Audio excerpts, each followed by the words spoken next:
এখন আমরা দর্শন করছি গোবিন্দদেব মন্দির। এই মন্দিরটি বহু প্রাচীন, এই সেই গোবিন্দদেব মন্দির। এখন যে মন্দিরটা আমরা দেখছি সেটা হলো বৃন্দাবনে অবস্থিত গোবিন্দদেব মন্দির। আর এই গোবিন্দদেব হলেন পুরো বৃন্দাবনের রাজা।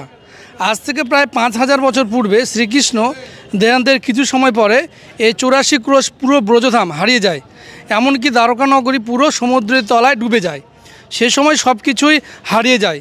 পরবর্তী সময় শ্রীকৃষ্ণ নাতি ব্রজনাভ মথুরায় রাজ সিংহাসনে বসলে এইসব স্থানগুলি পর্যবেক্ষণ করেন এবং ব্রজধামকে 4টি মূল দেবতা হিসেবে খুঁজে বের করেন। সেগুলি হলেন বৃন্দাবনের এই গোবিন্দদেব, ইনি হলেন বৃন্দাবনের অধিষ্ঠিত মূল দেবতা। এই জন্য ইনাকে বলা হয় বৃন্দাবনেশ্বর। গোপন করলেন হরিদেব, মথুরায় স্থাপন করলেন কেশবদেব, আর স্থাপন করলেন বলদেব, যেটা গোকুলে রয়েছে। এই হলো ব্রজধামের 4 মূল দেবতা। সেই জন্য বৃন্দাবনের মূল অধিষ্ঠিত দেবতা হলেন গোবিন্দদেব। যে সময়কাল নিয়ে আলোচনা করলাম, এই স্থানগুলি লুপ্ত হয়ে যায়। এই কলিযুগে 500 বছর পূর্বে এই স্থানগুলি লুপ্ত স্থানগুলি পুনর্প্রকাশের উদ্দেশ্য নিয়ে চৈতন্যদেবের আদেশে বাংলার মালদা থেকে রূপ গোস্বামী এই বৃন্দাবনে আসেন। তিনি বৃন্দাবনে অনেকগুলি লুপ্ত হওয়া তীর্থস্থানগুলি খুঁজে বের করেছিলেন। তার মধ্যে গোবিন্দদেব বিগ্রহ অন্যতম, এটা বলাই যায়। প্রথমেই মন্দিরের বিগ্রহ স্থাপনা নিয়ে আলোকপাত করছি। প্রায় 500 বছর পূর্বে রূপ গোস্বামী এই বৃন্দাবনে আসেন। এসে গোবিন্দদেব মন্দিরের কাছাকাছি ব্রহ্ম সরোবর নামক স্থানে ভোজন কুঠিরে থেকে ভোজন করছিলেন এবং গ্রন্থ লুপ্ত তীর্থস্থান পুনর্প্রকাশ করার কাজ করছিলেন। রূপ গোস্বামীর নিয়ম হলো প্রত্যেক দিন 5 ক্রোশ বৃন্দাবন ধাম পরিক্রমা করেন। এই পরিক্রমা করতে করতে একদিন কান্না করতে শুরু করেন, হে গোবিন্দ হে রাধে, হে গোবিন্দ হে রাধে করতে থাকেন।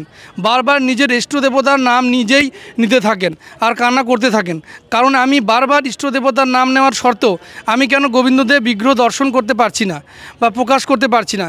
হে গোবিন্দ হে রাধে বলতে বলতে কান্না করতে লাগলেন। একটি অশ্বত্থ গাছের তলায় তিনি একসময় বসে পড়েন। এখানেই ছিল সেই অশ্বত্থ গাছ। তিনি সিদ্ধান্ত নেন, চৈতন্যদেবের আদেশ যখন আমি পালন করতে পারলাম না, তখন তিনি দেহত্যাগ করতে চাইলেন। ঠিক সে সময়ই শ্রীকৃষ্ণ বৃন্দাবনের বালকের ন্যায় রূপ ধারণ করে ওনাকে দর্শন দেন এবং ওনার কান্নার কারণ জানতে চাইলেন। প্রথমে রূপ গোস্বামী কিছু বলতে চাইছিলেন না। পরে বালকরূপী শ্রীকৃষ্ণ নিজেই বললেন, আমি বুঝে গেছি কী জন্য কান্না করছেন আপনি, বলুন বলুন কী হয়েছে আপনার।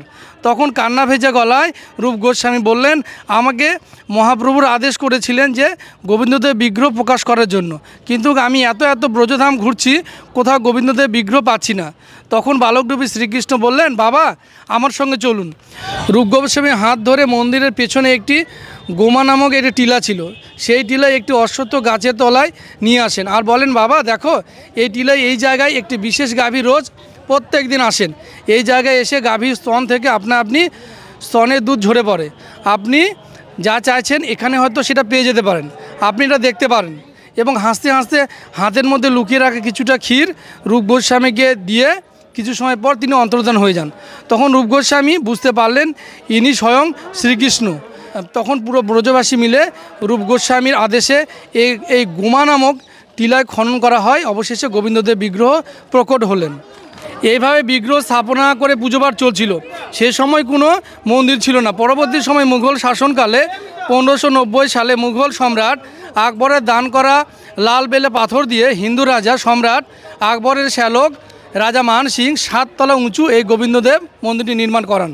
পরবর্তী সময়ে মন্দিরটি ধ্বংস করা হয়েছিল। এই মন্দিরটি ধ্বংস করা নিয়ে একটি গল্পকথা প্রচলিত রয়েছে।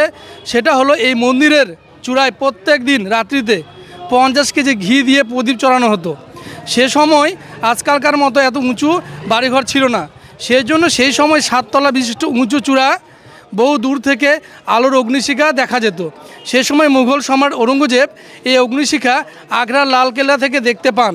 তিনি ধর্মীয় কারণে রেগে গিয়ে এই মন্দিরটি ভাঙতে আদেশ দেন। এইদিকে মন্দিরের প্রধান পুরোহিত রাজস্থানী হিন্দু রাজাকে স্বপ্নাদেশ দেন, দিয়ে গোবিন্দদেব জানান যে মন্দিরটি ঔরঙ্গজেব ভাঙবেন, ওনার বিগ্রহ জয়পুরে যেন স্থানান্তরিত করা হয়। পরবর্তী সময়ে তাই হলো, ঔরঙ্গজেব সৈন্যরা মন্দিরটি ভেঙে দেন। অনেক চেষ্টা করে এই 3 তলা পর্যন্ত ভাঙতে পেরেছিলেন বলে শোনা যায়, আর এই বাকি চেষ্টা করেও তারা পারেননি। এই মন্দিরটি কিছু সময় ধরে এরকমই পড়েছিল, কোনো রকম পূজা অর্চনা ছাড়াই।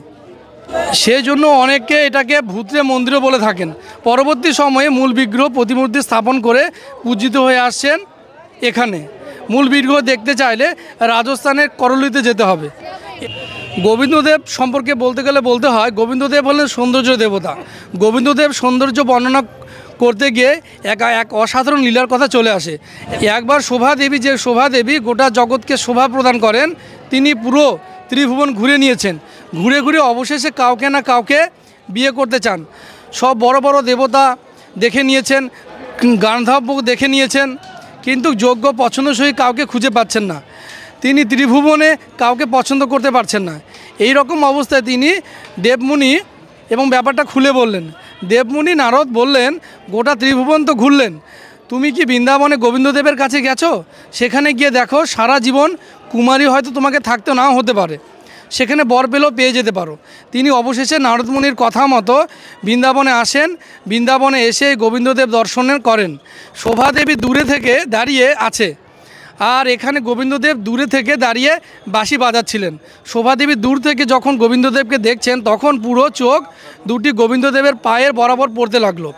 আর এর পায়ে থেকে যে উজ্জ্বল যে ছটা বের হচ্ছিল, সেটাই তিনি দেখছেন। এইসব দেখে তার বরমালাটি পড়ে যায়।